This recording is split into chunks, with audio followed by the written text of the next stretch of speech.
2026 is going to be a make or break year for the manufacturing industry in the UK, and AI is at the centre of it. Make UK and PwC UK have just released the 2026 Executive Summary, and it shows how fast the industry is shifting. 65% of manufacturers now believe that opportunities from tech and AI will outweigh the risks by 2026. 68% are increasing their investment in new product development. That's where AI, automation and data are quietly rewriting how things are built. 63% say that the UK's industrial strategy will increase their investment plans. So policy, AI and industry are finally starting to line up. Reality check though. 86% expect employment costs to rise in the next 12 months. So the real challenge is, how do you use AI to boost productivity, not just cut costs?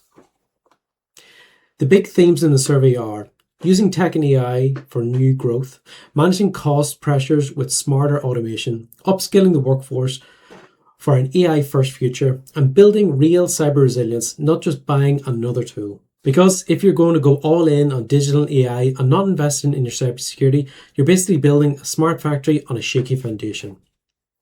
If you work in the manufacturing, tech, or you're just curious about how AI is reshaping the real world industries, this report is worth a look. You can register for the webinar or download the full report from Make UK and PwC UK Executive Summary in the link in the description below. As always, I've been Dan Murphy. Bye-bye.